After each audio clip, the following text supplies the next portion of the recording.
Hey everyone, so you're a medical student or you're about to get into medical school and you're thinking about taking the USMLE exams and you're contemplating the decision. So in this video, I'm gonna give you the 5 criteria, the only 5 things you need to think about in order to make the decision whether you need to take the USMLE exam or not, especially in 2025 with all the changes that have been happening in the last couple of years. So the first thing is the ECFMG certification. As you guys know, the sole and only criteria for you to be eligible to take the USMLE exam before was that your university only needed to be listed in the WDOMS website, and that has a sponsor note in that website that says that graduates from that medical school are accredited by the ECFMG. This is still in effect, but the ECFMG updated its policy for accreditation, and now they require medical schools to be accredited by the WFME. Now, the WFME itself does not accredit medical schools directly. Instead, it recognizes accreditation agencies that evaluate medical schools in that region. What that means, for example, in my particular case, I went to a medical school in Russia, St. Petersburg State Pediatric Medical University. Before, my university needed to be listed in the WDOMS website, and that's it. I don't have any other requirement. But now my university is in Russia, so it falls under the IAARS accreditation agency, which is the, again, local accreditation agency in the region for Russia and Asia, I believe. And now IAARS is accredited by the ECFMG, so that's good news. But my university is not accredited by the IAARS accreditation body. What that means is if I'm new to the ECFMG journey, that would make a little trouble. Now, with all that in mind, you need to know that ECFMG does not exclude yet students from non-WFME accredited universities to take the USMLE exams. Keyword is yet. So the only change that's going to happen right now for those particular students, me one of them, is ECFMG is going to notify program directors of the new status of my university. So it's going to be mentioned in my ERAS account to the program directors that are going to be reading my application that I study in a university that's not accredited by the ECFMG by their new guidelines. That's it. It's not going to change anything but this one little information that's going to be now updated on my ERAS account. Other than that, it's not going to be changing anything, but that's for now. ECFMG said this change is temporary and most likely they're going to take extra steps in this direction. So if you're not yet enrolled in any medical school, or if you're an Arab student thinking about going to study abroad in Russia or in Romania or even one of your local universities, this is definitely something to think about, and you need to do your research thoroughly whether the university that you're currently enrolled in or you're gonna go into is accredited by your local accreditation body, and your local accreditation body needs to be accredited by the WFME. That's the whole requirement, so you need to do your research. And I'm gonna link the WFME website. You're gonna find all the information you need about this whole accreditation and the links you need to check in order to see what university is accredited or not. And if you're already enrolled in a university that's not accredited, you need to push the dean of your university and show them the benefits. And that's actually something that I did with my university, and show them the benefits of this accreditation, the benefits that it will bring to the university, and hopefully they will listen to you and take that into consideration and apply for this accreditation to the local accreditation agency. That's one thing that you need to put in mind. The second thing is the geopolitical instability that we're seeing in the US. It's a subject that not a lot of people want to talk about, but deportations are happening in the USA for stuff that some people consider as freedom of speech and stuff like that. But I'm gonna make my whole opinion short about this particular point. I lived in Tunisia, Tunis, for 18 years. It's my home country, it's the country that I love so much. I also lived in Russia for a couple of years, for about 6 or 7 years. I've been in different places, guys. I lived in Russia again, I lived in Tunis. Every country has restrictions, whether by law or by culture or religion. So you're not gonna be finding yourself free 100% in any country.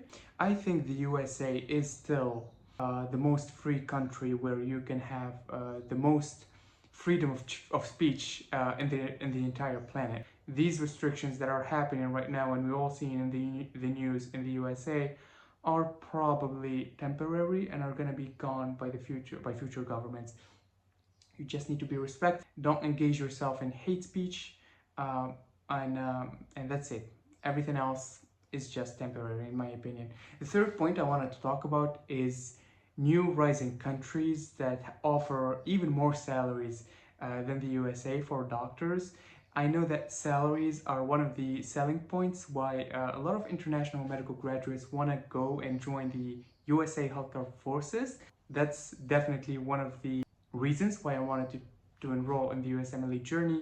And with countries like Qatar, like the UAE, like Saudi Arabia, now offering staggering amounts of money for fresh doctors, freshly graduated doctors, this is definitely something to think about. So if salaries and money is the only reason why you're thinking about going to the USA, I would definitely give this a real thought, because now there are other options that pay way more and have easier paths to go to these countries. For example, Qatar or the UAE, you just need to take one exam, which is not as hard as the USMLE exam from what I heard. And other countries like Australia, like the UK, like Ireland, you have all of these countries. So this is the third point, and I think it's an important point to think about. But you also need to keep in mind that the USMLE itself, once you take it and you get ECFMG certified, it can serve you as a bridge to other countries. So for example, I will hopefully get my ECFMG certification by the end of the month, or at least next month.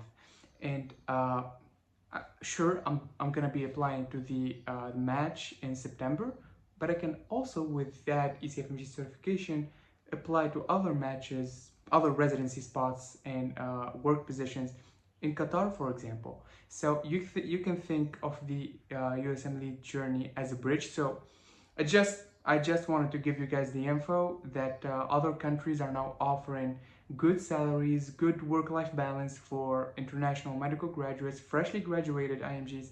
So if the money is the only reason why you're thinking about going to this journey, think again. Alright, so the fourth criteria or question you need to ask yourself before enrolling in the USMLE journey is you're gonna be living in a completely different country with different culture, and especially you're gonna be living way far from home. The USA is not like any other country. It's in the other side of the planet, and especially for my Arab viewers from Lebanon, Palestine, India, Pakistan, all over our region, you're gonna be having a difficult time keeping and maintaining your relationships with your family or loved ones that live in your home country while you're living in the USA. Plus the cultural shock you will get by living in the USA. Those are two things that you definitely need to think about. In my case, I already lived in Russia for 6 years, so I lived way far from my family, I lived way far from my friends and loved ones, and I know what it feels like, and I know that my personality can sustain that environment. But that's definitely something that you need to think about if you never were exposed to those kind of circumstances. And the last, and in my opinion, the most important question that you need to ask yourself is the USMLE exams are really costly. Each exam costs at least $1,100 just for taking the exam. Preparation for the exam can cost you up to $1,000 plus, and obviously the traveling expenses to go to take the actual exam, and if you don't have a prometric center in your country, which was my case in Tunis, is also costly. So each exam is gonna take you at least $2,000, $2,500.